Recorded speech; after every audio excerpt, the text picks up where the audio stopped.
Hey my sweet pen friends, welcome back to my channel. If you're new here, my name is Devin. Today we are moving into a different bullet journal. I've finally completed my first ever bullet journal, which is very exciting.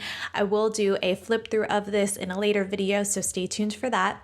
Originally, I thought I was going to move back into my Mikkel reuse journal, but was feeling a little uncertain about that decision, so I took to TikTok and Instagram to get some input, so thank you to everyone who voted. I also took some time to reflect on what worked in my current bullet journal and things that I wanted to try in this next one.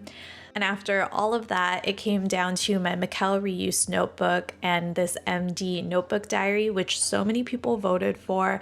So which notebook do you think I chose? Pause the video and comment below. It is the Mikkel reuse notebook. Yay! I know all of the voting and the reflection, mulling it over, I ended up choosing this notebook.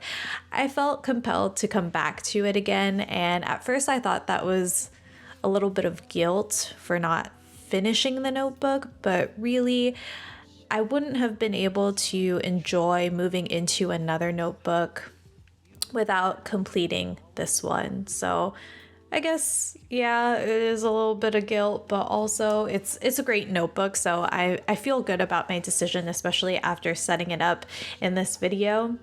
And if I change my mind, I can always move into a different notebook.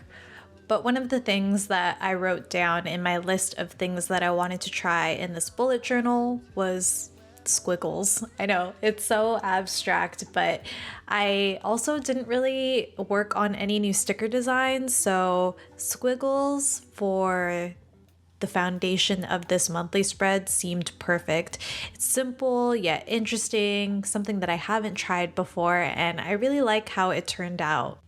It did dress it up a little bit with some washi tape, and of course I took comfort in using craft paper. It's something that I'm really familiar with, and moving back into this journal, it's not a completely new notebook for me.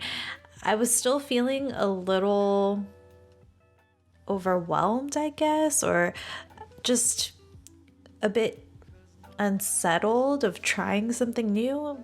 And I know that doesn't really make sense because, again, this is a notebook that I've used before, but I guess kind of setting the tone for what this bullet journal will bring me for the remainder of this year and possibly even further than that, because this is quite a chunky notebook.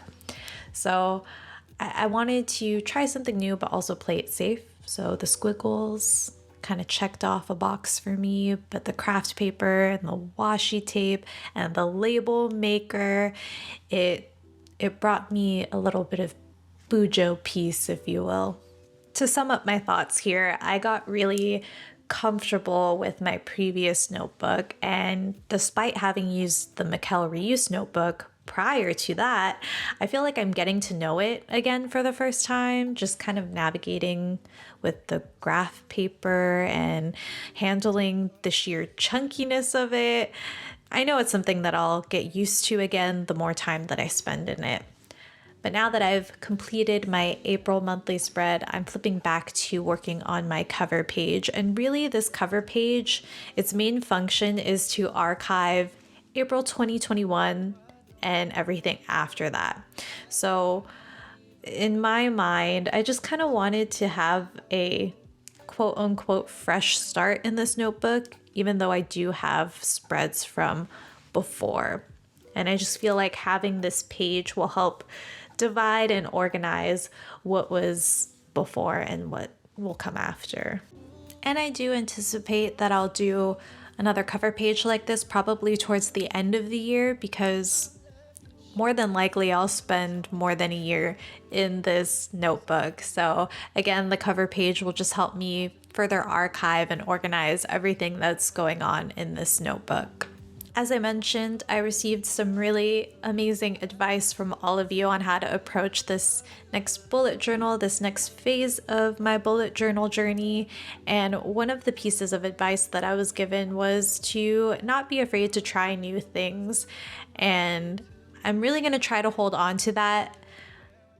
These spreads, I'll admit, are pretty much in my comfort zone. And I think, again, that's really just to help me get settled and get situated back in this notebook.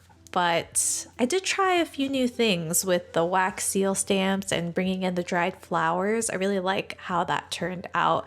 I was also really excited to use this Pooh Bear decorative paper that I got from Daiso, and I shared this in a previous video, so if you haven't seen that, I'll have it linked in the cards and in the description box below. It's very springtime-esque, and I think that's really fitting because springtime is kind of a fresh and new start, you know? We're coming out of winter, the sun is shining, and I feel like that is a really refreshing take on how I should approach moving back into this bullet journal. With how my style has evolved in terms of like scrapbooking and really bringing that into my bullet journal spreads, it will be interesting to see how chunky this notebook ends up being. I mean, you guys saw at the beginning of this video how chunky my last bullet journal was, so we'll see how chunky we can actually make this. Just want to thank everyone for being a part of this amazing bullet journal journey. It's so great to have like-minded people to share and discuss this with. So I just want you guys to know that I appreciate you and can't wait to share more bullet journal goodness in the future. If you guys enjoyed this video, please give it a thumbs up and feel free to share it with a pen friend who you think might also enjoy it. Don't forget to subscribe and to turn on those notifications. That way you don't miss any of our videos. I do my best to upload here every Wednesday at 8 a.m. PST, so please take care until then. Feel free to enjoy these 2 videos linked here on the screen. Thank you so much for watching, and I'll catch you in the next one. Bye.